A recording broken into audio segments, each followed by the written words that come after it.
What's up, Matt? How you doing, man? Oh, I am doing just fine. How are you? I mean, listen, man, I gotta say, I'm loving our new little format here. Oh, man, it's a lot of fun. I'm not going to lie. The setup is pretty sweet. I mean, you've got your blue blockers on. I think I should put. I think I gotta put mine on too. You know why I did that? And I one day we're going to have to talk about this. Have you just been? See, I do envy you in this. You're actually in a clinic talking to people, poking needles in them, sucking their back with cups and all kinds of crazy shit. Like, I am literally at this desk doing something at a computer. Today, I had 11 video calls. And the only reason I had a chance to go to the bathroom or get food was because 2 of them ended early. And it was crazy. Now, this is not normal, and I don't encourage anybody to do this, but it's like the beginning of the year, and we've got a lot going on, and I think I'm just trying to like boot a bunch of things up. So this is definitely a short-lived thing, but man. So I have the blue blockers on, and I have a couple different blue blockers, but the ones I have on are like the fucking hardcore ones, like the no joke wrap around full orange, like block out every visible blue. Mine were trying to be goofy. I was like, how ugly can I make a pair of these? It's a custom really made one with my fluorescent pink sides. Oh, so man. Right now, just to let you know, because I'm looking at it through the video, watching through these bionically blue blocking glasses, like everything looks orange. Like everything. I've got a very bright, sunny kind of view myself. Right. Yeah, but like looking at so I have these 2 like really white lights in my office that are for calls on video and whatnot. So I just feel like I've been staring at my 4 monitors and 2 lights all day, and I need a ratchet down. I gotcha. No, I totally get that. My voice is a little scratchy too. If you can't tell, I'll just cure that with a drink. I get you. I'm right there with you. Yeah. So yeah, that's unfortunately what I've been doing all day. So, is what it is, I suppose. But yeah, look, man, I didn't know signing up for acupuncture school I'd be doing this 21 years. So I mean, it's it's kind of surprised me too. And with longevity in my family, I'm worried about how much longer I'm going to have to. Yeah, right. You're like, I don't know, man. That's hilarious. Yeah. So when you were high in college picking a major, you're like, God, no one told me I'd be fucking doing this. I was pre-med, and I'm like, I don't want to see the inside of people. Like, that's pretty fucking gross. Good call, man. I do not blame you. That and I mean, God, the intellectual hazing that they make you go through, and you end up with these supercomputer geniuses that can memorize anything, but God forbid you throw like a question that requires a bit of emotion behind it. It's like short circuits them. Really? Does it? Not everybody. I shouldn't say that. I know some really brilliant, personable doctors, and I guess if you're a surgeon, I want a fucking robot. I want nothing gets to this person. They're rock solid all the time.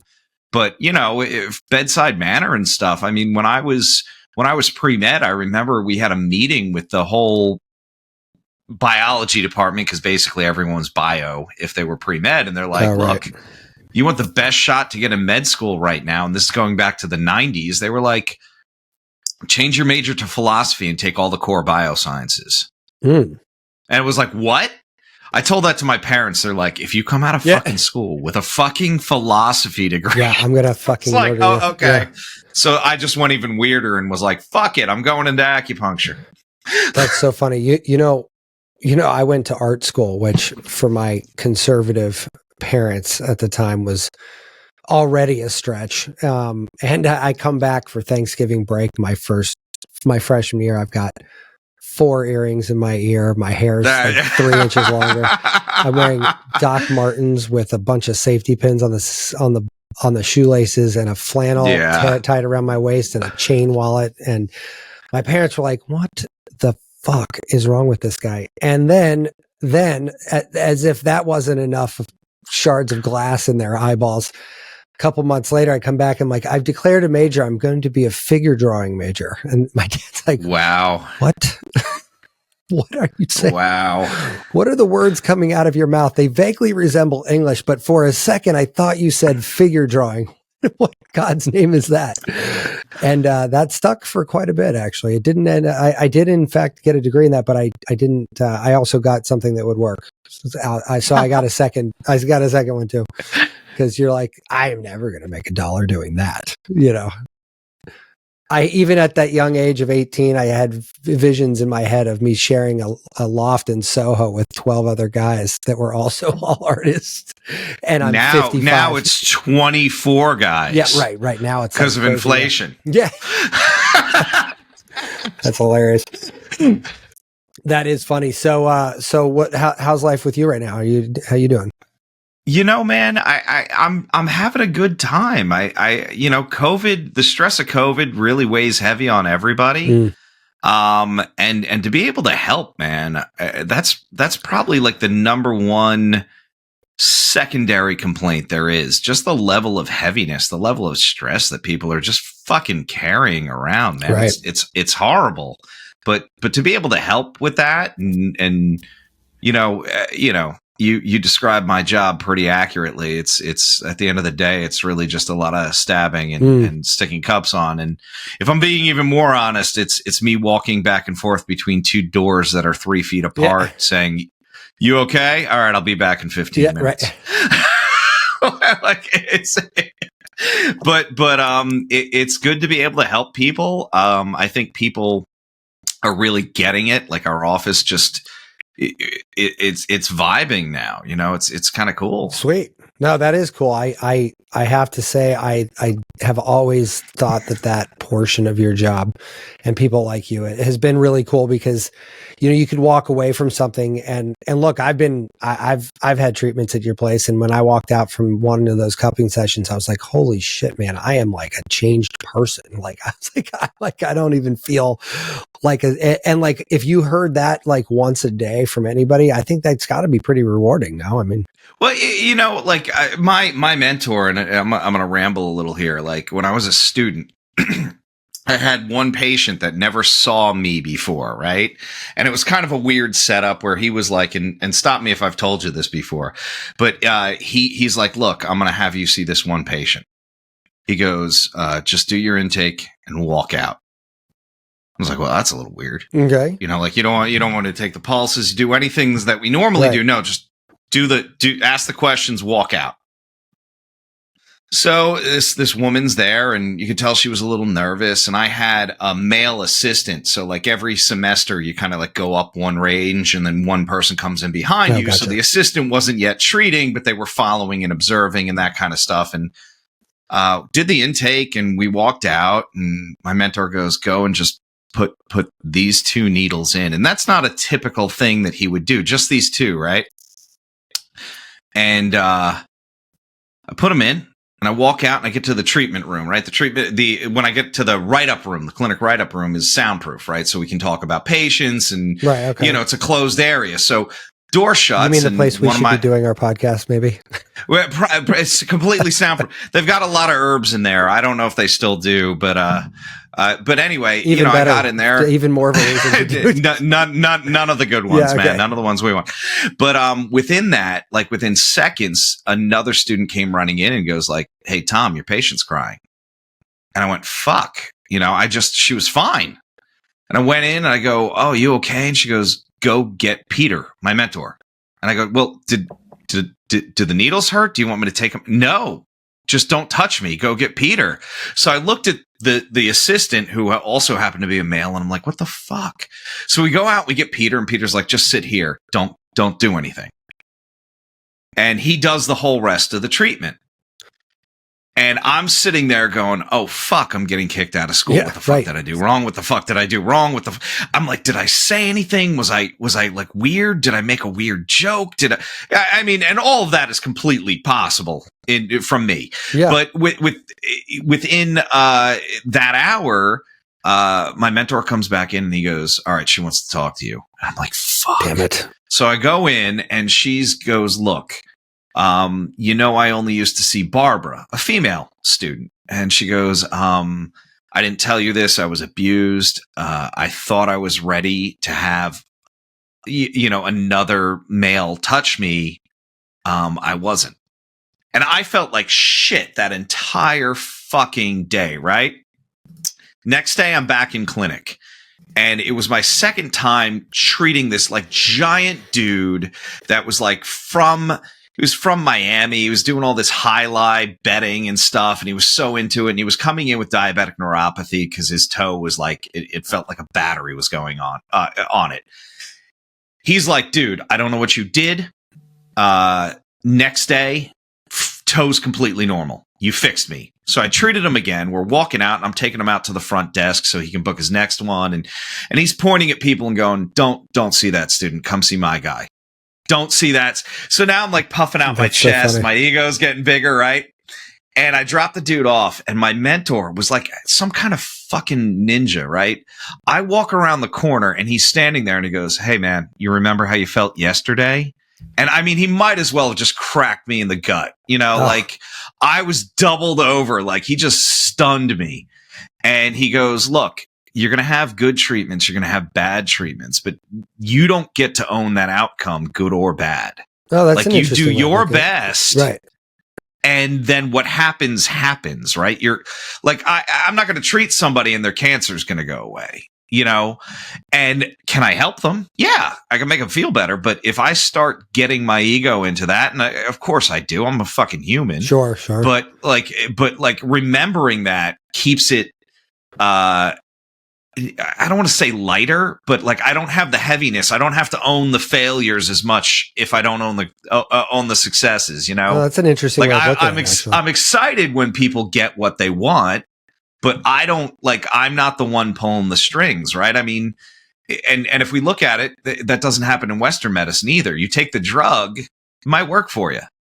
You take the drug and it might help a little. You take the drug and you're one of those fucking weirdo, like 1% that gets the death. Right. Yeah, that fucking sucks. Yeah. And the doctor didn't do anything wrong, So it's kind of like if I keep that in my head, I don't get my ego too big, Well, that is a remarkably grounded way of thinking about that. And don't worry, my ego will get big don't in worry. a second. Don't worry. Talk long enough, Matt. We will derail this groundedness. I will show you what a pompous asshole I am. Right. So I did want to actually ask you a question. Yeah, man. I had a conversation the other day, which actually kind of left me scratching my head, like you want to talk about ego. I think, when we talk about things that we have a familiarity with, I think it's all too easy to sort of jump into expression of your opinion, right? Like saying, okay, here's what I think. You asked my opinion. Here it is, blah, blah, blah, blah. But in this particular case, like I ended up finding out that like, while I definitely have an opinion on it, it is a very nuanced and layered answer. And I'm kind of just wanted to riff for a minute about it because honestly, I'm struggling a little bit with it. Right. Yeah. So the question was, I was talking with somebody who was expressing a discontent for the idea that we could possibly have a vaccine passport and or some kind of legitimate legally binding proof of vaccine, right? And we could use said vaccine for anything from international travel to job employment, like whatever, right? Yeah. And as soon as we got into the various applications of what a passport could mean is when the nuance of this problem kind of hit me over the head a little bit, because at first blush, I mean, I've got my vaccine and the boosters, and if tomorrow they tell me I need another one, I'm getting that one too. And I mean, I'm as many pricks as you want to put in me. I mean, put them, just jab me all over the fucking place. I don't care. And phrasing. Yes, I recognize all of the funkiness of that. But like, they always say like, they made a joke out of it. They're like, get the big prick or whatever. I'm like, look, I'll take as big a prick as you fucking want. And I will make fun of myself for saying that all day. But I'm not going to not take the fucking prick because that's just not in my nature, right? Period. And this could be memed to death. I'll help you design it in Photoshop. Trust me. Listen, man, I have none of those skills. Yeah. No, anybody listening, I will help you Photoshop the meme. It's fine. But here's the question, right? If somebody were to ask me, would you be okay with having a vaccine passport? I'm like, fuck yeah, I have no problem with that. Like, none whatsoever. Now, but that is only because I am on the, what are we at? Like 68% and change in the US, and I heard 77% in Canada. And, I would say more people on this planet than not have this at this point. And yes. And so like, it's easy to say these things when you're on the winning side of things, as it were, like numerically speaking, I should say. Now, if I was not on that side, though, and I was of the mindset where I was not comfortable with getting a vaccine, would I be as comfortable with the vaccine? And the answer, I mean, at first blush is probably not. But when you start inspecting the reasons why not, that's where it starts to get pretty complicated, right? Like, because what happens if I am a healthcare worker and I didn't get vaccinated? Well, it will preclude your job's going away. Yeah, your job's going away, right? Like, but not only is this job going away that you currently have, but if you don't have a vaccine passport, you're not getting another one. So it's either time to become a figure illustrator or get your vaccine. Like, those are your options, right? I mean, apparently anybody can get an acupuncture license. So I guess you can. Listen, man. Believe me, you should hear me talking about my colleagues. But, and then international travel, I know a lot of countries. I mean, we saw what just happened at the Australian Open. God, that was made into such a big fucking thing, dude. Like, you're going to another country. Well, you don't get to say what's what there. Well, no, I mean, if we want to take a brief detour on that, like, talk. I'm sorry. No. Listen, talk about that. But here's actually, it's not even a brief detour, because actually that kind of gets into the meat and potatoes of this, right? Okay. Yeah. So Djokovic did not have a vaccine passport. Obviously, Djokovic did not have the Pokovic. He did not have the Pokovic, and no Pokovic, no play tennis, right? Like, like this was. And here's the thing: those rules are well established, well ahead of time, right? And he pulled an Aaron Rodgers on this one and was like, "Well, I've been, immunized." What? Can we peel that back a little bit? Like, now Australia was pretty blunt about it, and they're like, "Look, the rules of engagement here are fucking finite and very clear," right? Well, but that's as an island nation, they're so strict with like you can't bring certain foods on a fucking plane to go in, so like, and once again, it's their country. Right. Well, let's talk. I mean, you could talk about the hubris component of this all day long. Like, who do you think you are? And I think actually that this, you see this in a bunch of things, like rich people, the rules don't apply to rich people. So said every rich person ever, kind of thing. It's like, I know plenty of pretty wealthy people that are, and I would say that, by and large, most of them are pretty rational people. But when it comes to a rule they want to bend for whatever reason, they choose to want to bend it. All of a sudden, the rules don't apply to them, right? Like, it's like, and you're like, what do I care? I can pay the fine, right. I'll get out of this. Yeah, a friend of mine in high school's father got pulled over in Montana for doing something. I don't remember the exact speed, but it was like 130 miles an hour. So it was crazy. It was dumb fast. Yeah. And he got a ticket. It was $20, I think, or some nominal fee, but it wasn't a speeding ticket. It was a wasting gas ticket. Like, it was, and he said it's $20 and you can pay it like here. And the guy was like so flummoxed, he threw him 100 and he said, "I'm going to speed through your whole goddamn state." And I was like laughing my ass off, because I'm like sitting there going, all right, well, you had the money, and that's kind of a douchebag thing to say, but the expression is the only crime is being poor. Right. Exactly. Yeah, but like, so Djokovic is sitting there going, I'm super wealthy. I'm like one of the world's best tennis stars. There's no fucking way they're going to let me not play tennis. Until they didn't, right? Like, until, this is the era of fuck around and find out. Yeah, fuck around and find out. And then I read also, and I didn't follow this down because I'm not a huge tennis fan. So aside from the the hubris part of that and making fun of a rich asshole who thought he was better than the rules of another country. I don't care about him or that whole situation. But I did hear that the French Open was also already taking him off of the books, like as a possibility for the same reason. And look, you if you're in the public eye, you're at the mercy of one, the public, and two, the like I'll say performance venue, right? So if you screw with one and there's kind of an association, who do you think you're pissing off, man? Well, and so here's the thing. So Djokovic is probably that, like, he makes money by winning tennis matches, right? Like that. And the more tennis matches he makes wins, a lot of money hitting a yellow ball. Right. Well, he gets paid a lot of money to hit that ball better than anybody else. Yeah. And then there's endorsements and all the other stuff that comes with it, right? So on the face of it, you kind of say to yourself, well, I mean, come on, just get a fucking vaccine and then you're game on. You can make any tens of millions, hundreds of millions of dollars you want. Yeah. All you got to do is get 2 little shots. And I don't even know that the vaccine mandate required a booster. I think it just required you to be vaccinated or have this exemption. Now, it was my understanding, and somebody I'm sure will bitch me out for not getting this 100% right, but the gist of the story was he fucked around with the rules and he wasn't forthcoming with exactly the situation. And I can't remember if it was the timing of it. He said he had COVID earlier in the year, and I don't know if it was outside or inside the window, and he lied about it. I'm not sure, but the fact of the matter is he went against their rules, whatever they were.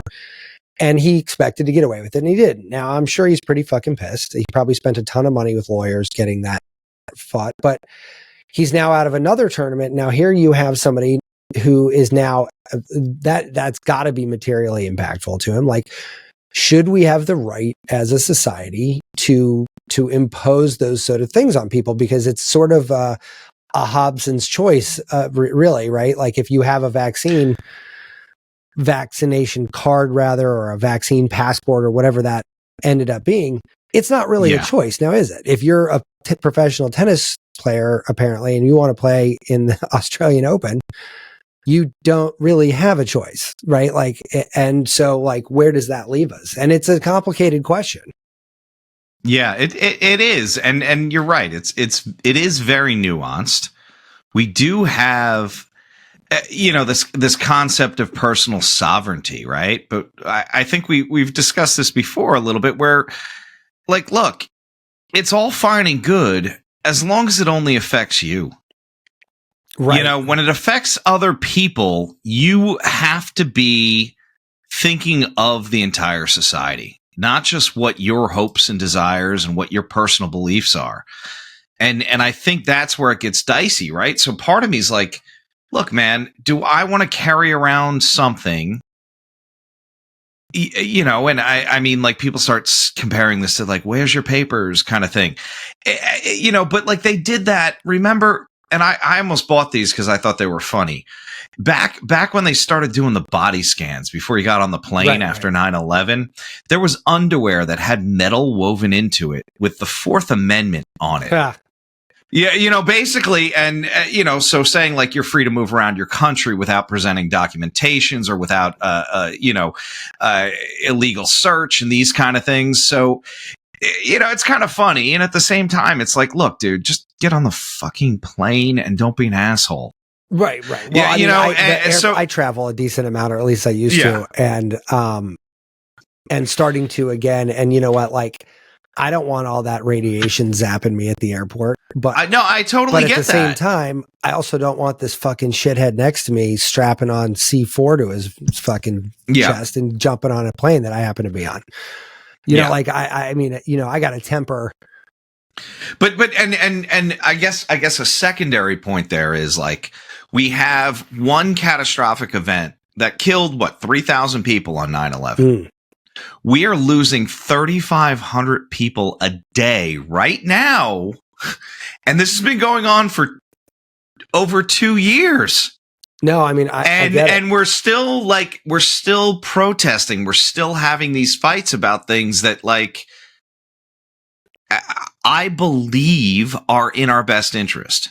So I definitely believe that too. But I mean, I guess, look, I don't agree I very clearly don't agree with people who are against getting a vaccine. And I certainly don't agree with people who not only don't get a vaccine, but also are cavalier about running in and coughing all over somebody in Walmart or something. Like at some point they will get sued. Like I'm just, so that's so, okay, that's a great jump. That's the next, I was going to get to the legal thing, but that's exactly the right thing. Like, so are we at a point where I'm like, look, you know what? You are not, if you cough on me, or if you're in public and you don't have a mask on and you cough on me and I didn't give you permission.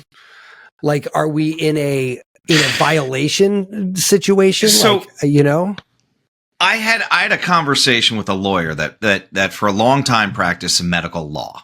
Right. And he, I mentioned this to him. I'm like, are we going to get to the point where like some asshole's not wearing a mask and somebody gets sick on a plane or whatever this closed scenario is, whatever the situation is? Can that person turn around and sue?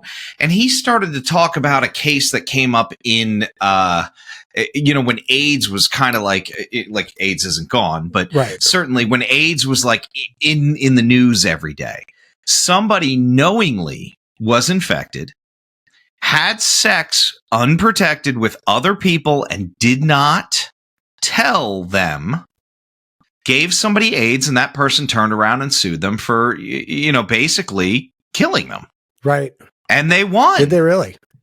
They won. So, if you know you're sick and if you're going out coughing and you're doing something that's reckless, I believe you are culpable. You are to blame. You bear that.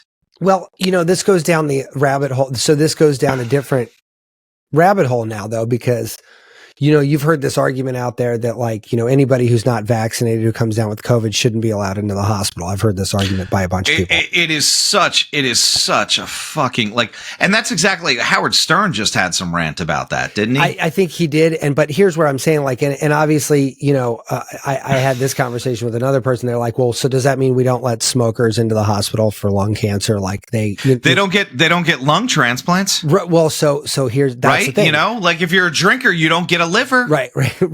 So, yeah, but they can get in and have, basic comfort, administered. Palliative care. Yeah, right. Well, actually right now they can't because all the hospital beds are taken up with unvaccinated. I was joking around. I was like, don't get into a car accident 5 to 7 days after a major holiday. Absolutely. Yeah. You the hospitals will be completely overrun and you're completely fucked. Right. Like I don't, like, what are you going to do there? And so, look, in a basic argument, every single human who's died of COVID since vaccines were available readily is technically under question, right? Like not because we know people that are vaccinated. I've read a ton of stories of people who were vaccinated who still died. And like, one day we're going to figure out what that genomic signature is that causes that. And when we do, that's going to be the next gold mine of N of 1 testing, is to be like, we figured out, what gene caused this. And every schmuck like myself and you and everybody else who did a 23andMe test is going to all of a sudden we're going to go look it up. Data. Like for $25.99, send us your raw 23 data and we'll tell you right now if you're going to die of COVID or not. Like, I mean, but look, that's not completely out of the question, right? I mean, we that's well within like non-science fiction territory, right? I mean, no, we're learning more and more, and the virus is mutating, so the game changes. But God, man, I mean. We in no way in my mind did I think this was going to last this long. Well, I don't think anybody did, obviously, but I guess but like, so here's the thing. Let's say we get to that, like, because if you're talking about this topic, we got to follow the bouncing ball, and let's follow the bouncing ball. So now we found out what the genomic signature is, what actual gene is causing death. I was listening to an interesting Chris Kresser report on of natural ways to bolster your immune system. And it was, he's a naturopath, and it's like definitely like his slant is very, very clearly homeopathic remedies and like, you know, things you can do to bolster it. But he was surprisingly not anti-vaccine. In fact, he all but said we should. He's a researcher above all else. So I mean, you know, he talks very heavy about diet. But yeah, I mean, he's not gonna. You can't ignore data. Well, no, but he was basically he stopped just short of saying everyone should get vaccinated. But I mean, he was basically saying here's a bunch of other stuff you can do, and his point was interesting where you know he said, you know, the input variable is always the same. Yeah. Coronavirus does not change. Now, even when you talk about strain mutation, like it's still Omicron it's still the same Omicron, shape. right? Yeah. It's still, no matter what it is, Delta was still Delta. It doesn't matter. But it kills somebody and somebody else is asymptomatic. So if both sides of that spectrum are asymptomatic and death, like what are those two genetic what variables? are the variables that turn that knob, you know, one way or the other and crank up the volume? So let's say we find that, right? So boom, today we have found it. Is it within an employer's right to ask if they have this gene? And so it's such a weird, it affects topic. Everybody at the place that you work, right? I mean, look, absolutely, people who are not vaccinated, we know this, and it become a much greater vector for mutation, right? Like we know this isn't like, you know, this isn't, you know, fuzzy science. So if an employer comes up and says, listen, here we have a non-vaccinated human being with a genomic signature that would indicate they are more likely to be very ill, and they refuse to get vaccinated, I can't roll the dice on having an employee get infected and then turn around and suing you. Well, not only just suing, but I can't have an employee that I know from a genetic certainty is going to be out of work for a long time if they contract COVID at some point. That's a real interesting thing, right? Because like there's certain things we can ask as an employer, but there's other things we can't. Like, you know, even jobs that require lifting, right? They'll be like, okay, you need to be able to lift 40 pounds. That's about as deep as it goes as far as like physical issues. So asking for your genetic code is kind of what you're getting at, right? And well, that's what I'm saying. Like, how far do you? That's creepy. Where do you stop? You know, though? You know what I mean? Like, look, if we're gonna make an argument, right? And I'm just gonna get into devil's advocate mode here for a second. Right? If we're gonna make an argument that I have to have a piece of paper that documents my vaccine status.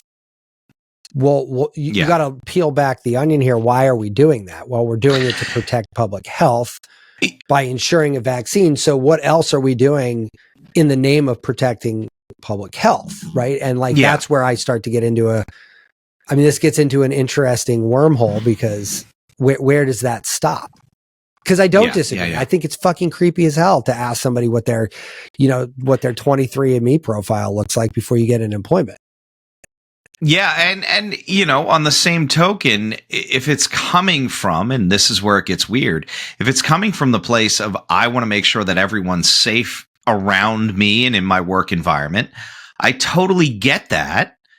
But the ethics behind it, what happens when you have that data, right? I mean, it's funny, we all cry about like our privacy and stuff like that, and then we sign up for every fucking social media thing. They know more about us than our family. I mean, the perennial thing that I'm in technology, obviously, and like the perennial, you know, joke is if the product is free, you are the product. You are the product, yes. You know? Yeah, for sure. I mean, Facebook knows more about me than like every human that's ever met me put together, at times a million, like, you know what I mean? Like times 10 million. I don't even know. Like Facebook knows I'm about to buy something 2 weeks before I'm even thinking before I even know what it is. Yeah. It's kind of creepy, man. Like, yeah. But like, you know, look, that's an interesting thing too, because now you got metaverse coming down the road. Right. And oh geez, man. Yeah, it's truly cringeworthy. I don't know, man. It's cringeworthy, but at the same time, like, you know, technology is agnostic of everything, right? It is simply a fact, right? You know, sunshine is neither good nor bad, right? Like if you have seasonal affective disorder, sunshine is great. if you have whatever that disease is that you're allergic to the sun, that's less good. Very not good. Yes. Right. There are things that are just simply neutral, and technology, in my opinion, is one of those things. Like how you apply the technology, how you use it, to what end you track it. Those are all the things that like add morality to the mix. But like in a vacuum, metaverse is neither good nor bad. But the question is, the cringeworthy part that I'm thinking is like, this is a great way to escape some of these things, right? Okay, so like I have a desire to skirt a vaccine passport, but I got this Oculus headset and I've got this cool avatar with a bunch of shit in my metaverse. Like, I don't fucking need a vaccine card. I can just sit in my living room and conduct my business from here. But that's kind of, I think that's the trade-off, right? And I think I was talking to somebody at the office today about this. It's like, look, man, you don't want to get a vaccine. That's fine. But then you're saying you don't want to be part of the community, in my head, to some degree, right? You want to do whatever you want to do, but that's not how society works. Right. Well, I do find it funny that they don't have any problem accepting the fact that I can't run down the street and shoot somebody in the face. I can't walk down the street. Well, listen, man, that's fine. If you don't want to get a vaccine, I want the right to shoot people in the face. Right. Well, but I mean, the laundry list of shit I cannot do freely and openly is nearly endless, right? I mean, we can't. Yeah, absolutely. We can't just run around doing whatever we want. And so like, I find it a little weird, and I don't know, maybe is it just the newness of this? Like, does this go away in 5 years? But like, I mean, think about it. And somebody used the analogy of seatbelts, right? Like, oh yeah, I saw that. And then, you need to wear this lap belt. I'm not wearing a lap belt. It's uncomfortable. Hey, you know what? The lap belts are okay. But now we're going to have like a cross chest strap. Right. Oh my God, I'm not wearing. Okay, we're also putting an airbag in it, right? So why? New data came out. We found a safer, better way to do it, and we evolved that system, and the rules changed. Right, and you get a ticket for not wearing a seatbelt. To keep you from killing yourself. Yeah, and you get a ticket for not wearing a seatbelt, right? Like, so, absolutely. So it's not like, I mean, yeah, the world is filled. What we talked about the other day, like I can't go into a movie theater and yell fire, like, something as stupid as that, right? Like, but yeah, that's absolutely it. Look, if you want to live in a quote unquote free society, you're still in a society, and that has ethics and values, that has rules and regulations. And if you abide by them, great, you're fine. If you don't, you get to leave society, or you are punished by said society. And that's your like, thing. Honestly, man, you want to go fucking live in a hut in the woods? Don't get vaccinated. Don't do anything. But the second you set foot on a road that is public, or you go into a building that is public, or you interact with the public, you have to conform to those rules. So let me throw another thing at you, man. All right. So we're talking about vaccine, passports. Now, what if I tell you that I got one of these dark web gene editors, and I'm starting to CRISPR my ass, at my house using CRISPR and whatever other homemade DIY gene editing bullshit, which, you know what, I know we want to talk about this on another show, and it is a very deep well of depravity. We're going to need a geneticist. Yeah. Like, at the very least. What was that old phrase? Like dime store psychologist, like dime store psychiatrist or armchair psychiatrist, right? Yeah. Like, yeah. The much more deadly version of this is armchair genetic, bioengineer. Well, it's genius on one level, right? And I do believe that there are people out there that are smart enough to figure it out and do it safely. But do I have to ask that person to document it and carry it around so that I know what I'm up against as a guy sharing a blue ball with that guy or girl? I think you've watched a little bit too much Super Soldier kind of. but I mean, movie thing. So I guess the question, I mean, this all kind of goes to the same place, right? Like if I gene edit myself, right, and I know I can do this, I can try to edit out, a chronic illness, a fatal illness. I could try to, edit out, blue eyes to brown. I mean, I can do all kinds of wacky shit, right? Wacky stuff. But does that freedom come at the cost of having to tell some other people about it so that they could make an informed decision about how to interact with me, right? Like, and that's kind of this is an interesting one. What a vaccine passport ostensibly opens the door for. I would argue against that. There, I would say it's a little bit more. It's different enough, and the reason I'm saying that is like if you alter your genes, that's in you. And I think the only way it would ever affect anyone else is if you are planning on having offspring with somebody else, right? Like your genes are not going to do something to me where if you carry a virus, a parasite, an infection that is transmissible through any method, and you don't disclose that to people around you, I mean, unless you are trying to intentionally infect people or you think you can keep it to yourself, I mean, that's like you're putting others at risk either way. No, I mean, I listen, and that's what I'm trying to say. Like, I'm intentionally trying to sound like a conspiracy theorist right now because, like, I mean, I feel, on the one hand, I feel like this is probably a far-flung, theory that probably gets into like real niche possibilities, Yeah. But, look, I mean, I could literally order a home CRISPR kit today. Yeah. Like I could just get it sent to me. Right. And I read this article about this guy, who ordered a CRISPR, kit. And his roommate said something like, "Are we going to get sick?" And it was like a fucking petri dish of E. coli that he was culturing in the refrigerator. And he said, "No, it says on the label right here, non-pathogenic." And he's like, "But I had no fucking idea." And I'm like sitting there going, see, this is the kind of dumb fucks who are going to be ordering CRISPR kits on the internet.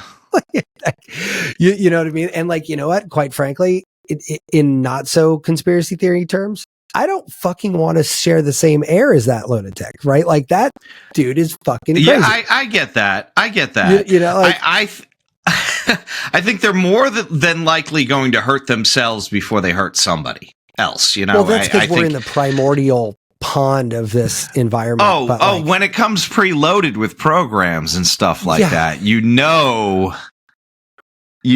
things are going to go sideways only because the technology will be smarter than us by leaps and bounds. Right. And we will not have the mental capacity to deal with those ethical dilemmas.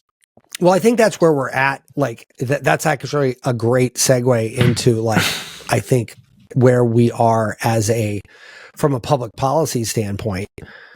We've got a bunch of very old white people running our country right now. And granted, there are a couple others, but by and large, it's a bunch of really old white people that when they were relevant, like younger, relevant, young politicians on the rise instead of stodgy old congressmen or senators, computers didn't exist.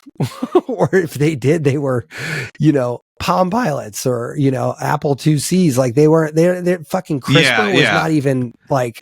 You remember what a pager was the shit? Oh man, I had one of those in high school. It was fucking amazing. I forget the name of the company, but we used to be able to like call up an operator and have a message sent to a pager, and it was 2 lines long, and we used to just see what the limit of those people's patience was about what they would write on a pager.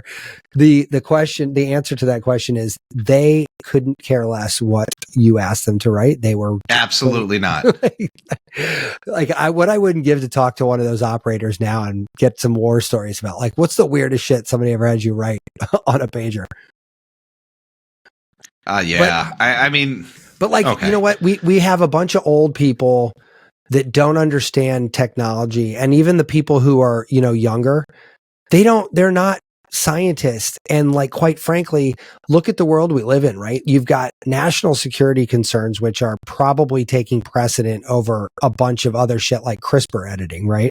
Yeah. And then right now, obviously, you've got, you know, the you know, COVID pandemic that's also taking priority over CRISPR editing. But how many multitudes of other fucking problems are we having? The width of possibility in problems is getting wider by the minute. It's absolutely. And I think like as we've been talking, I'm like, fuck, I'm going to butcher this quote. Let me Google it. And it comes from this guy, Edward O. Wilson. Okay. The real problem of humanity is the following. We have Paleolithic emotions, medieval institutions, and godlike technology. That is and it is terrifically dangerous, and it is now approaching a point of critical overall. Crisis overall. Sorry. So, and I think that's really what it is. I mean, I know I've said it before. We've had the same style brain. Put that quote, copy that, and put that in the chat. You got it, man. Now that I shut the fucking link, no, right? Yeah, history, baby. Recently closed tabs. Just get there. Come on. Talk about. Oh, I clear that out for, you know, reasons. I have reasons for that. There's reasons and things. Yeah, your kid comes in and checks your computer's like, "Hey, Dad, were you looking for a babysitter for me?" Like, no. Yes, hot young teens in my area. Yeah, right. So that's nail on the head, right? Like that's it. We are evolving at a pace faster. Like we are not evolving at the same pace our problems are evolving, right? And so, yeah, you know, I almost think now that we're kind of peeling this, and this is why I wanted to talk to you about it, because it's a complicated emotion for me, because I don't know where to think about this. I don't want some nudnik running around like without a vaccine breathing on me. You know, I'd love to know. Look, man, I don't even want people that aren't infected and have the vaccine breathing on me. A better point. Like, you know, one thing that I have not missed about it during COVID, bronchitis, strep throat. You know, I was like, I don't think I've had a cold a cold in I don't remember how long, right? Like, I mean, you know, like I definitely don't miss any of that shit for sure. But, you know, I also do miss shaking hands. Well, I lied. I take that back. I don't miss shaking hands. Fist bump is fun. I gotta say, I think it's pretty funny. I've seen shirts that say like, even after this is all over, please stay 6 feet away. Yeah. Right. I'm like, I get that. Yeah, I'm with you on that. Yeah, like that's not out of that. Well, it's funny. Somebody came up to me the other day. I can't remember where I was. But I ran into somebody I haven't seen in a long time. And they came up and hugged me, like, you know, just a little hug. And I almost wanted to yell rape. Like, I was like, what the fuck is happening? Like, why are we touching? Why are we touching? Oh my God, get off of me, you fucking lunatic. What in the hell are you thinking? Like, I thought that was a brazen maneuver, but it was so physically uncomfortable for me to like receive a hug from somebody. First of all, that was the first hug I'd have in 2 years.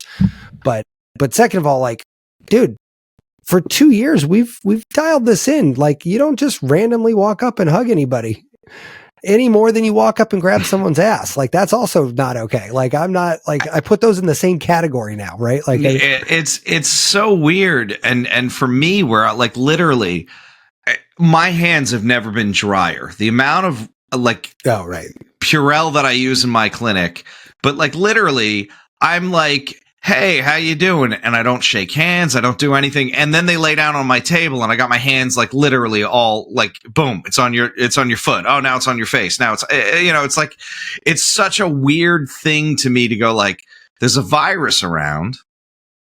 I'm cleaning the shit out of my hands, but I'm still touching people. Sure. Well, you're not touching them and then licking your fingers, presumably. So like, presumably. Yeah. Presumably. Keeps their pages from sticking together. Yeah.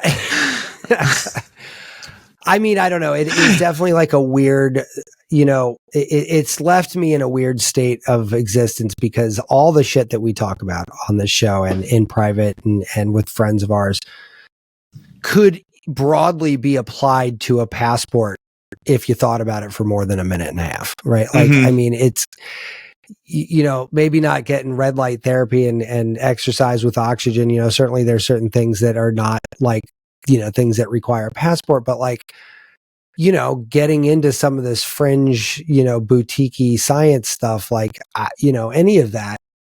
I mean, hell, COVID, what did that start with? Like a bat and a pig or whatever the fuck, I don't know. I mean, we've been trying to blame animals since the get-go. I'm glad it wasn't the pangolin. Yeah. Those guys have suffered enough, man. I'm Chinese medicine. When people blame them, I'm like, oh fuck, now they're gonna kill. They're like these little cute little things, and like we've been murdering them for years for stupid. What for like?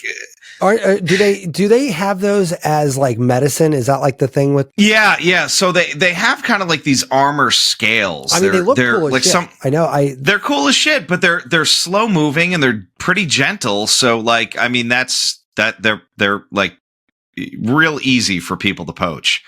And what they were originally saying was they thought that like somebody that was the jump, right? I mean, we know we got AIDS or HIV from SIV from simians, from chimpanzees, from blood contamination. And it's not unheard of something jumping from, zoonotic to human, especially a virus that can, rapidly mutate. And there's plenty of other SARS type that aren't COVID, but, that we can get. And there's plenty others in the animal world. It's crazy, man. It's just crazy. Well, so I guess, as with anything else in this show, we're not going to solve the world's problems tonight, but I appreciate you indulging me on this little thought exercise for a minute, because unlike a lot of the things that we talk about here, I do think that this, grappling with the morality of what we talk about here in a longer term thing, just like that book Lifespan we talked about on this thing, right?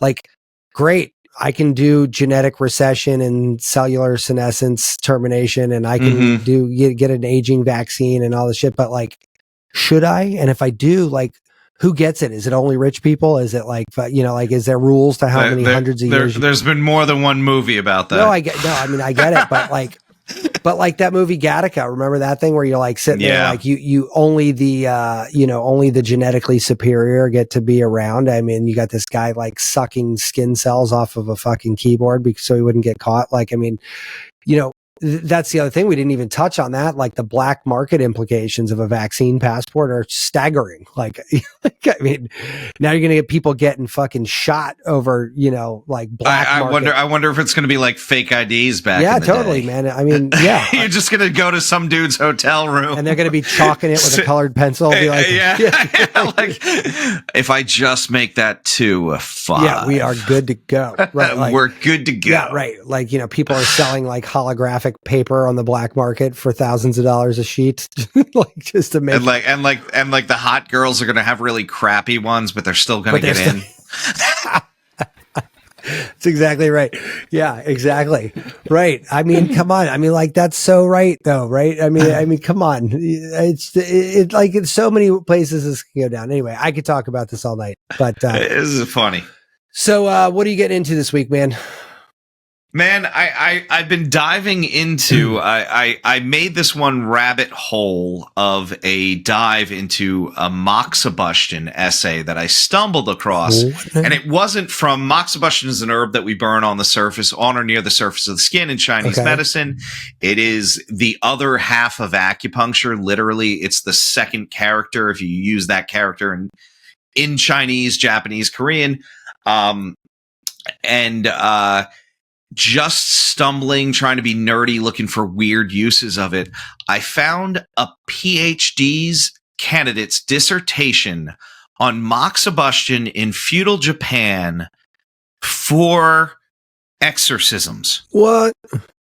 And that's exactly what I said. I'm like, that's that's fucking weird. Oh, I'll give that a read. So I pulled up the PDF and I'm like, how long could this take? It's like 400 pages long. Wow. That's intense. And this was like an anthropology degree, which is even more interesting because it's not looking at it through the lens of an acupuncturist. Interesting. And I'm hoping, like, every time I pick it up, I'm like, all right, I'm going to get into this, and I'm like, that's real long. I don't know, I can't just do this right now. But I'm super excited to give that a go. Interesting. That I gotta say is not even close to. I mean, if you gave me 10,000 guesses as to what you were up to this week, that would definitely not make the list. I randomly found it, and I'm going to go talk to this PhD. What do you want to find out about? Well, I got to read the damn book. I got to I got to read the thing first, but I would like to see. So, we use these terms possession and demons, even in Chinese medicine today, but it normally corresponds to some kind of like mental health crisis, right? So if the information is there, is it practical and usable in a clinic today? And because this guy is not a clinician, I'm probably going to be left with some questions. Now, if they have an understanding of how moxibustion is used clinically, that's going to be more helpful. A lot of times when things are translated too, you got to realize that the language has evolved. So things that meant what they meant then don't mean what they mean now. And then you got to ask, like, well, you had to have translated all these texts, and either it was you or somebody else. And if none of you have a working knowledge of the medicine, which is part of the reason Chinese medicine as a whole, or East Asian medicine as a whole, kind of got lumped into this new age thing, it was a poor translation by a French businessman that paid translators that were not medical people to translate it. And then so if that's the case, there might be some very flowery terms in there that may very well be super esoteric concepts, or they could just be like mistranslations. Yeah, it could just be some asshole who drank too much coffee.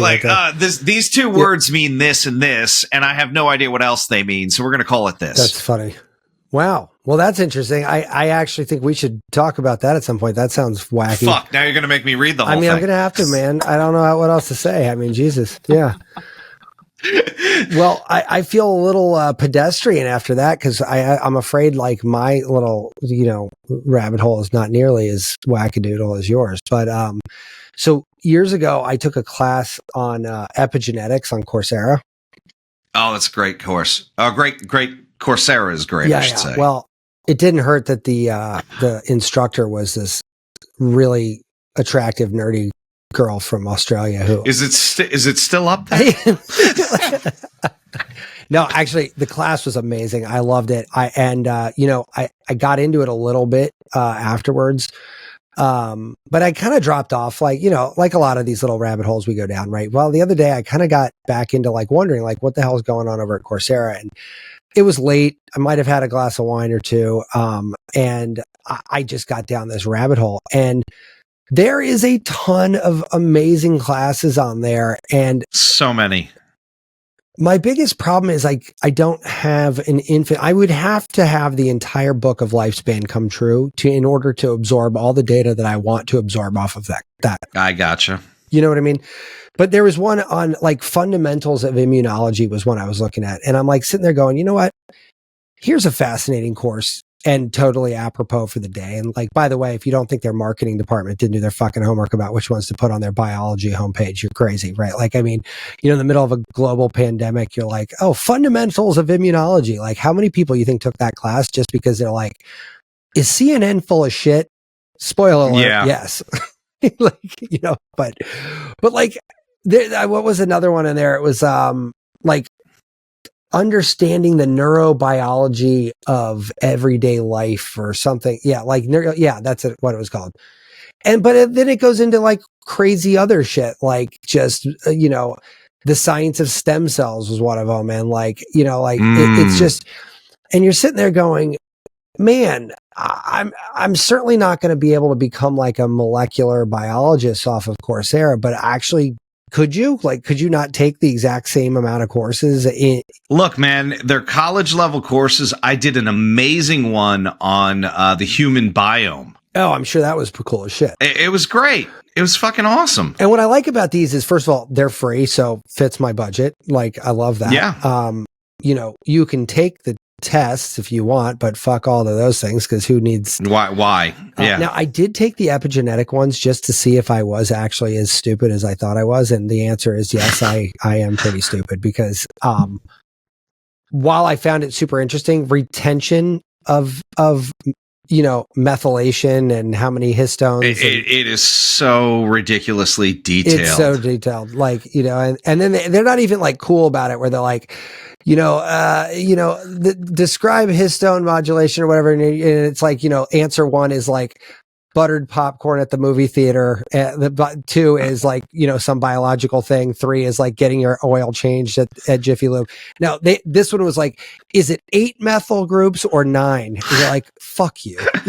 that is not something I can deduce from the nature of the question. Yeah, right. Like, which means automatically you're an asshole, and I don't want to take the stupid test. Like, you know, so it was a little tough, but like, you know, if you want to get like a fundamental understanding of stem cells, which, you know, I think if you're into the stuff that we're into, is just informative, if nothing else.